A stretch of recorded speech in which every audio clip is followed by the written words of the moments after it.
Praise the lord. మహాగణుడు మన రక్షకుడునైన మన ప్రభువైన యేసుక్రీస్తు వారి ప్రశస్తమైన నామములో ప్రతి ఒక్కరికి మా హృదయపూర్వకమైన వందనాలు తెలియజేస్తా ఉన్నాము. పిల్లల అనుదిన జీవవాక్యము ద్వారా దేవుని మహాకృపను బట్టి ఈ విధంగా దేవుడు మాకు అనుగ్రహించిన ఈ కృపను బట్టి ప్రతిరోజు ఈ విధంగా దేవుని స్తుతించి ఆరాధించడానికి దేవుడు కృపను అనుగ్రహించాడు. దాన్ని బట్టి దేవునికి మహిమ. పరిశుద్ధ గ్రంథంలో నుంచి ఋతు గ్రంథం 2వ అధ్యాయము 8వ వచనాన్ని మనం చదువుదాం. పరిశుద్ధ గ్రంథంలో నుంచి ఋతు గ్రంథము 2వ అధ్యాయము 8వ వాక్యం. అప్పుడు బోయాజు రూతుతో, నా కుమారి, నా మాట వినుము, వేరొక పొలంలో వేరు కొనుటకు పోవద్దు, నీరుని విడిచిపోవద్దు, ఇచ్చట నా పనికత్తెల ఎంత నిలకడగా ఉండును. బోయాజు మాట్లాడుతున్న మాటలు మనం ఆలోచన చేస్తే కనుక ఎంత చక్కగా మాట్లాడుతున్నాడు. రూత్ ఎవరు అని అంటే ఒక అన్యురాలు. రూతు అన్యురాలైనటువంటి రూతు, అన్యురాలైనటువంటి ఈమె బెత్లెహేము వచ్చిన తర్వాత ఈ అత్త నయోమితో ఒక మాట, చక్కని మాట చెప్పింది. నీ దేవుడే నా దేవుడు, నీ జనమే నా జనము, నువ్వెక్కడికి వెళ్తే నేను కూడా అక్కడికి వస్తానని ఆ మోయాబు దేశంలో ప్రారంభించబడిన ఈ ప్రయాణం బెత్లెహేముకు రాగలిగింది. ఎప్పుడైతే వచ్చిందో అత్త చెబుతుంది, మనకు ఒక బంధువు ఉన్నాడు, అతడు నిన్ను విడిపించగలడు, అతని పొలములోనికి వెళ్ళు అని చెప్పి. లోకంలో చాలా పొలాలు ఉన్నాయి. పిల్లరా, వాక్యానుసారంగా మనం గమనిస్తే కనుక సంఘము అనేది ఒక పొలం, లోకము అనేది ఒక పొలం. సంఘము అనే పొలములో దేవుని పిల్లలుగా మనం నాటబడిన వారుగా దేవునిలో మనం ఉండాలి. లోకం అనే పొలానికి మనం వెళ్ళకూడదు. వాక్యం సెలవిస్తుంది. ఇప్పుడు బోయాజు చెబుతున్నాడు, ఏమన్నా తెలుసా? నా కుమారి, నా మాటలు విను అని మాట్లాడుతున్నాడు. నా కుమారి, నా మాటలు విను అని మాట్లాడుతా ఉన్నాడు. అంటే బోయాజు ఎంత చక్కగా మాట్లాడాడు చూడండి, ఎంత చక్కగా మాట్లాడుతున్నాడు. నా కుమారి అని మాట్లాడాడు. యవనస్తుడైనటువంటి బోయాజు రూతుతో మాట్లాడుతున్న మాటలు చూస్తే కనుక నిజంగా మనకు ఆశ్చర్యం అనిపిస్తాయి. ఈ రోజున చాలా మంది యవన పిల్లలు, వాళ్ళ మాట్లాడే తీరు, మాట్లాడే విధానము సరిగా ఉండదు, మాట్లాడే పరిస్థితి సరిగా ఉండదు. ఇక్కడ ఏది పడితే అది మాట్లాడేస్తారు, ఏది పడితే అది మాట్లాడతారు. పిల్లల వాక్యం చెబుతుంది, నీ మాటలు సరిగా ఉండాలి. యవనస్తులాగా, దేవుని పిల్లలుగా నీ మాట తీరు సరిగా ఉండాలి. ఈ రోజున బోయాజు యవనస్తుడు, రూతు యవనస్తురాలు. యవనస్తురాలైనటువంటి రూతుతో యవనస్తుడు మాట్లాడే మాట ఏంటో తెలుసా? నా కుమారి అని మాట్లాడుతున్నాడు. ఈ రోజున నీవు ఎలా మాట్లాడుతున్నావు? నీ మాటలు ఎలా ఉన్నాయి? పిల్లల పిలిచే పిలుపు ఎలా ఉంది? ఏ విధంగా నువ్వు పిలుస్తున్నావు? నీకు నోటికి ఏదో వస్తే అది మాట్లాడేస్తున్నాం. మేము ఎలా పిలవాలనుకుంటే అలా పిలుస్తున్నాం మేము.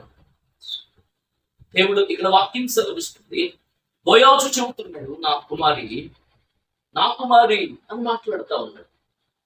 ఆలోచన చేస్తే కనుక దేవుడు బోయాజు ఎవరు అని అంటే క్రీస్తు ప్రభువుకి సాదృశ్యమైతే, రూతు సంఘానికి సాదృశ్యం. క్రీస్తు ప్రభువారు సంఘాన్ని నా కుమారి అని మాట్లాడాడు. నా కుమారి అని మాట్లాడాడు. సంఘము రూతు. ఇప్పుడు రూతు అనే ఈ సంఘం దేవుడు చెప్పినట్లుగా, దేవుడి మాట ప్రకారంగా ఉండాలి అని వాక్యం సెలవిస్తారు. మనం ఆలోచన చేస్తే కనుక ఇప్పుడు సంఘము దేవునికి ఇష్టలుగా ఉండాలి, సంఘము దేవునికి నచ్చినట్లుగా ఉండాలి. మాట్లాడుతూ బోయాజు అంటాడు, రూతుతో, నా కుమారి నా మాట విను, వేరొక్క పొలములో ఏరుకుంటానికి పోవద్దు అని చెప్పాడు. నా మాట విను నా కుమారి. ఈ రోజున యవన తమ్ముడు, చెల్లి, నీ మాట తీరు ఎలా ఉంది? నీ మాట విధానం ఎలా ఉంది? నీ ప్రవర్తన ఎలా ఉంది? నువ్వు చూచే చూపు ఎలా ఉంది?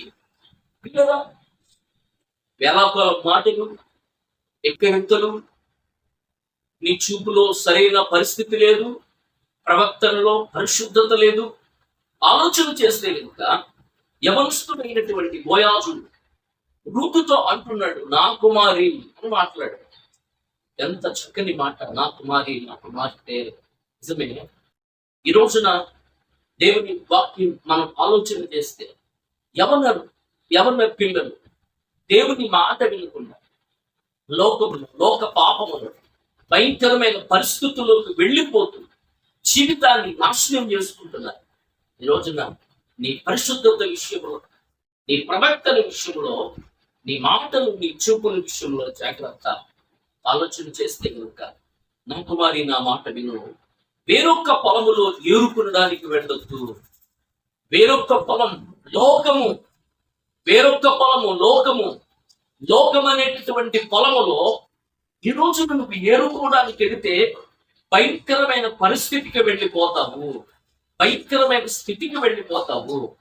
ఇప్పుడు పాపము అనేది మనిషిని భయంకరంగా పాడు చేస్తా ఉంది. పాపము అనేది మనిషిని దారుణంగా లోకములోనికి నెట్టి వేస్తా ఉంది. ఈ రోజున నీ జీవితం పిల్లగా ఎలా ఉందో ఒక్కసారి ఆలోచన చెయ్యి, ఒక్కసారి గమనించు. ఇదిగో వేరొక్క పొలములోకి వెళ్ళు.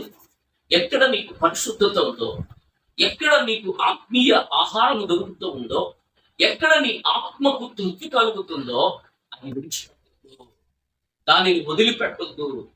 వేరొక్క పొలములో వెళ్ళావు అనంటే జాగ్రత్త, భయంకరమైన పరిస్థితికి వెళ్ళిపోతాం.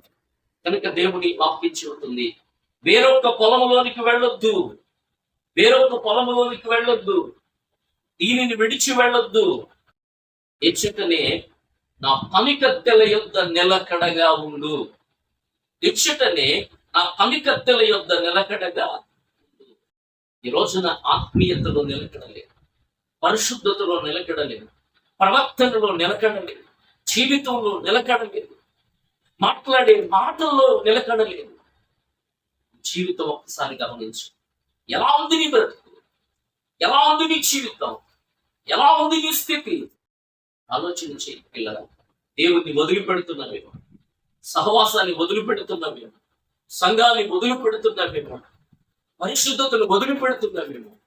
కనుక దీనిని విడిచి వెళ్ళొద్దు. ఎక్కడ నేను నిలకడగా ఉండు, ఎక్కడ నేను నిలకడగా ఉండు అని మాట్లాడుతా అంటాడు.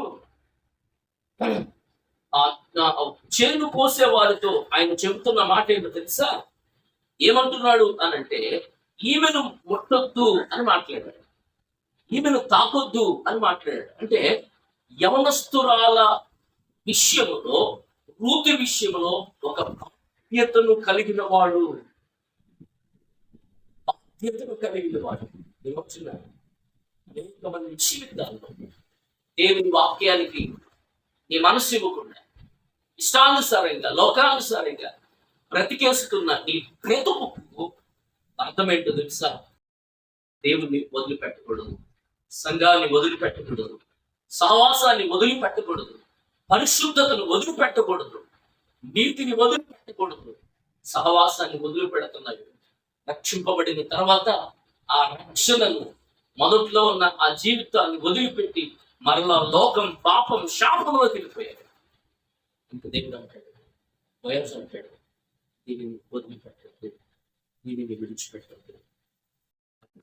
అర్థం చేసుకుందాం, ప్రార్థన చేద్దాం. అయ్యా, నిజమే, నా జీవితంలో విడిచిపెట్టకుండా, నిన్ను వదిలిపెట్టకుండా మాట్లాడే విషయంలో కానీ, ప్రవర్తనలో కానీ నీ కొరకు జీవిస్తానయ్యా అని ప్రభు దగ్గర చూద్దాం. మహాపరిశుద్ధుడా, ప్రేమగల దేవానికి విన్న వాక్యాన్ని బట్టి మీ బిడ్డల జీవితాలు, వారి కుటుంబాలలో వారి పరిశుద్ధతను కాపాడుకుంటూ, జీవితాన్ని కాపాడుకుంటూ నీ కొరకు ఒక బలమైన పాత్రగా బిడ్డలు నిలబెట్టి మహిమ పొందమని యేసు నామములో ప్రార్థించి వెళ్తున్నాం తండ్రి. ఆమేన్.